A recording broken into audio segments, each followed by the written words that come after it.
Hi, I miss the past, man. And I'll bet you do too, though maybe for different reasons. For me, I really missed the year 2015. I feel like it was my happiest year. I was kind of going through a phase at the time in which I had certain interests in websites, certain YouTube channels, one of those things being Dana's Not on Fire. So I thought as I got threateningly close to turning 25 and officially starting the second half of my 20s, and it becomes more and more unacceptable for me to act like a teenager, let's do a Dana's Not on Fire style video, like something reflective, something introspective, something self-deprecating. I mean, it's not like he's using the style anymore, am I right?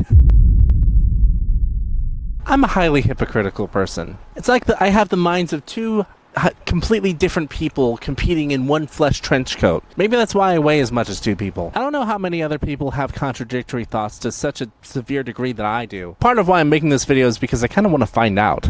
Because one of my hypocrisies is thinking I know how everyone else's brain works, and then same time sometimes I will think I know nothing, I give up. I used to be in some Discord servers where people would bring up issues that they're dealing with in their lives. Like, not primary function of the server, it's just something I do from time to time. And I would come in and my mind would just start getting gears turning, like just theorizing, what could be causing them to be like this? Is it insecurities? Is it lapses in logic? What could I say to help them think on a better track? And I hope it's coming across like how much of an annoying prick I would come off to be. Like, yes, I would succeed in having them end up not being upset about the thing they were initially upset about, because after I talked to them, they were upset with me. I would just be in this smug, confident mood for a minute, and then I'd see that my words did not have the effect that I thought they would have, and then my confidence would go from 100% to 0%. I don't know why I just didn't accept that, you can't read other people's minds or logically deduce everything about another person. I mean, like, they need to talk for a reason. They need to communicate these things to me before I understand them. At the same time, there was also an insecurity in admitting that I didn't figure out all the details of what they're thinking about already. I think I was too insecure to admit that I didn't know things. That doesn't help. Something I did a lot was project my insecurities on other people, assume they had the same problems that I do. That is not true. Other people do not have my problems, and other people will have problems which I do not have or understand. I just got myself into a lot of trouble like this. So I would just confuse the crap out of people or outright offend them. And I didn't learn how to deal with people in school, because I went to school for like 3 months before I was pulled out and just did homeschool. I, to this day, am still not sure if that was a net positive or negative. Maybe a positive. I don't know. I just mean, it's intimidating the fact that I'm gonna need to deal with the public at some point, work with other people in a workplace, and I don't have the prior experience of the BS of school to help me. I mean, sometimes people will say I'm nice. I don't believe them. I'm not sure if there are rude things that I know I won't do because I care about the other people, or just because the things I'm imagining don't interest me, or if it's because I care about not being seen as a rude person. I don't know. I don't know how to interpret this. Every now and then I'll see some comedy special or sitcom where someone will mention like some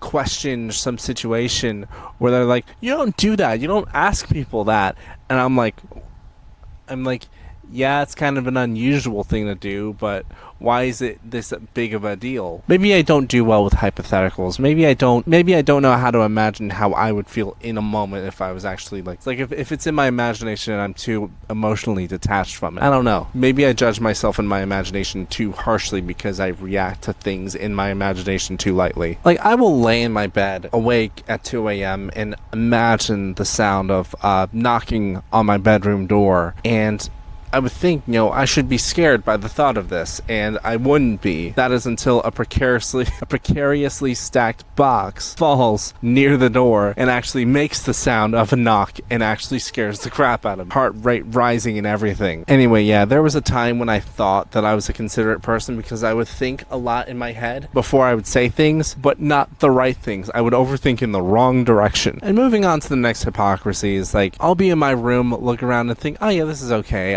I'm handling this okay. And then somebody will step into my room and I'll realize, no, this is not okay. This is terrible. Like, the moment someone else perceives it, I realize my room looks like the Incredible Hulk had a photoepileptic seizure in here. I hoard so much stuff. I have so many boxes. Here's some boxes behind me. Sometimes a lot of stuff isn't even in the boxes. I just know I can put things away, but I don't always.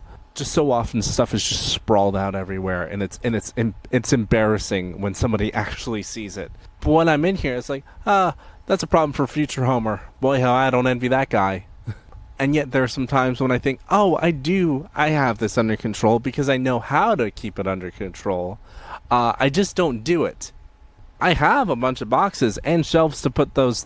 I can put things in boxes and put those boxes on shelves, and even things within those boxes I can group together in Ziploc bags so there's still some kind of order to everything. But do I do that rigorously? No. I just do it in a reactionary basis. Like when I can't find something, I'm just like, oh, I have to sort everything out because I have to go through everything anyway to find this thing. And then it gets better for a bit, and then time goes on. I take things out of boxes. I don't put them away. I put things away in inconsistent ways, and it just gets worse. And there is another reason why, like, I'm not showing this camera around the room. It's like, I'll think, oh yeah, this house is fine. I'm comfortable in here. This is a good house. I don't have a ceiling. Look at this. Like, it's just insulation and plastic. I had to put that. I had to put this wooden thing up here like 2 days ago.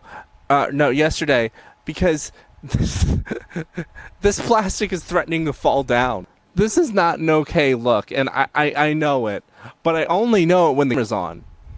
Anyway, you want to know another hypocrisy of mine? Is that I'm an artist, and I don't ever draw. We exist.